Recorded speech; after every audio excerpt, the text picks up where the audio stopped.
देख रहे हैं मेट्रो दिनांक टीवी न्यूज। आइए देखते हैं आज की खास खबर। भारत देश के प्रधानमंत्री नरेंद्र मोदी जी के बारे में बोलते समय एक लोकप्रिय संत की क्यों हो गई नम आंखें।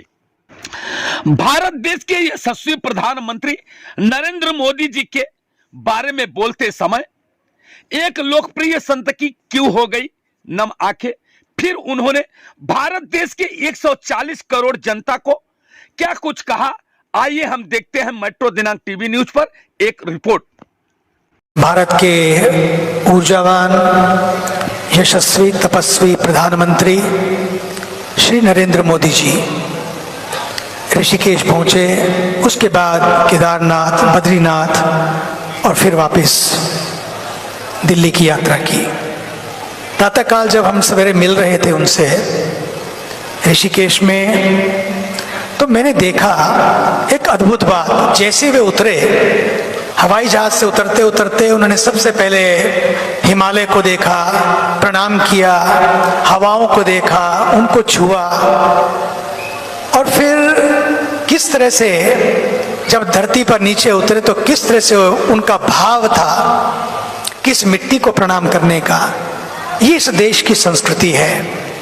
आज उन्होंने वहां पहुंचकर परियोजनाओं का भी शिलान्यास किया, उसकी आधारशिला रखी, लेकिन साथ साथ अपनी परंपराओं को भी आधारशिला रखी। परियोजनाएं और परंपराएं दोनों साथ साथ चलें, ये हमारे देश के प्रधानमंत्री का हमेशा एक नजरिया रहा है, जो इकोनॉमी को भी साथ लेकर चलते हैं और इकोलॉजी को भी साथ लेकर चलते हैं, जो साइंस को भी साथ लेकर चलते हैं और स्पिरिचुअलिटी को भी साथ लेकर चलते हैं, जो देश में बड़े बड़े इंफ्रास्ट्रक्चर भी खड़े कर रहे हैं, लेकिन साथ साथ देश का इंफ्रास्ट्रक्चर, उनका दिल कैसा हो लोगों का, उसका भी ध्यान रखते हैं। देखिए, हमारे देश में अगर ये परियोजनाएं होंगी तो विकास होगा, लेकिन विकास का धर्म का विकास हो एक बात है, लेकिन विकास का धर्म हो ये उनकी ही दृष्टि है। जो प्रकृति, संस्कृति और साथ ही साथ संतति भी आने वाली हमारी बची रहे, उसके लिए भी आज देश में आप देख रहे हैं कि केरल से लेकर जो शंकराचार्य जी केदारनाथ तक पहुंचे, केरल में जन्म लिया, केदारनाथ में समाधि ली, काशी में विद्याध्ययन किया, तो कश्मीर में मंदिर बनाया।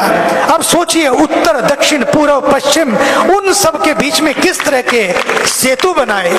आज इन्हीं सेतुओं के निर्माण की आवश्यकता है, और सेतु तभी बनते हैं जब कोई अपना हेतु ना हो, अपना कोई एजेंडा ना हो, एजेंडा केवल देश हो। जब देश ही एजेंडा बनता है तो पक्का मानिए, फिर दल की बात नहीं रहती, फिर दिल की बात रहती है और देश की बात रहती है। इसलिए मुझे तो लगता है कि भारत की आत्मा तीर्थों में बसती है, लेकिन मुझे तो लगने लगा है कि तीर्थों की आत्मा हमारे देश के राष्ट्र ऋषि श्री मोदी जी में बसती है।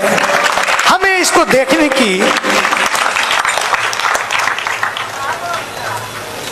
I can't believe it even, कि मुझे लगता है कि व्यक्ति दिवाली का दिन, छोटी दिवाली, देव दिवाली, अपने घर में अपने परिवार के साथ मनाता है। और पता है आपको, आज वो यहाँ और कल वो अयोध्या में दिवाली मनाने जा रहे हैं, दीपोत्सव, दीप जलाने जा रहे हैं, जला रहे हैं, वो लाखों लाखों दिए जल रहे हैं। उस गरीब के घर में भी दिया जले, उस दिए की बात करते हैं। वो इस देश का अंतिम गांव, वहां तक भी पहुंचे और इस देश की अंत्योदय नारी, उस राष्ट्रपति को भी उन्होंने वो सम्मान दिया।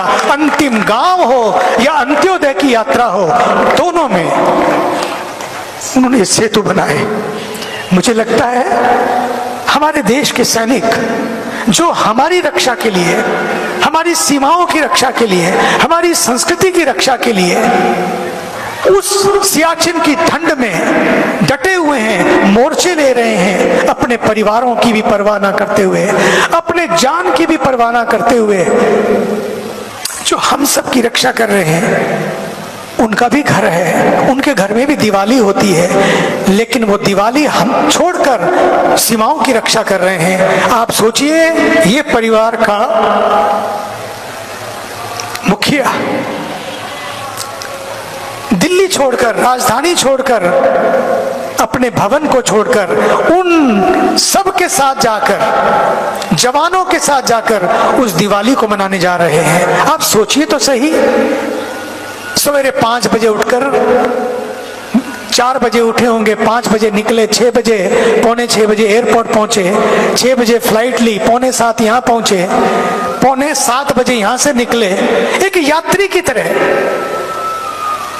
और फिर वहां पहुंच गए। क्यों? क्योंकि हमारे देश की जो इतनी 140 करोड़ जनता नहीं बल्कि पूरे विश्व के लोग जब वहां जाएंगे, उनके लिए यात्रा सुलभ हो, सुगम बने, सुरक्षित बने, एक एक चीज पर ध्यान देना। और फिर केवल रोपवे अगर की शिलान्यास हो रहा है केदारनाथ का, वहीं पर रोपवे का शिलान्यास हो रहा है, हेमकुंड साहब का भी, सबके लिए यात्रा है, सबके लिए यात्रा है। ये जो संस्कार हैं, मैं समझता हूं ये हमारे देश का सौभाग्य। मैं बार बार कहना चाहता हूं, यूं तो हमने बहुत प्रधानमंत्री देखे हैं, लेकिन आदरणीय मोदी जी तुम सा नहीं देखा। क्या इस देश को प्रधानमंत्री मिला है। मैं तो उनके बारे में सोचता हूं, मेरी आंखें ही नहीं बल्कि मेरे हृदय की पलकें भी गीली हो उठती हैं, क्योंकि मैंने बहुतों को देखा है, पूरे विश्व को देखा है। किसी भी देश में इस जैसा सम्मान किसी राष्ट्राध्यक्ष का नहीं हुआ जो हमारे देश के प्रधानमंत्री जी का होता है। बात गंगा की हो या बात गांव की हो या बात गरीब की हो या बात गंदगी की हो, उनकी आंखों में कोई भेदभाव नहीं है, सबको साथ लेकर चलते हैं, सबकी बात करते हैं। और उस मंत्र का, और क्यों नहीं हो, मैं तो चाहता हूं ये जो संस्कृति है, अगर संस्कृति नष्ट हो जाएगी, हमारी आने वाली संतति भी कभी सुरक्षित नहीं रहेगी। संस्कृति सुरक्षित तो संतति सुरक्षित, कल्चर सुरक्षित, नेचर सुरक्षित तो फ्यूचर सुरक्षित।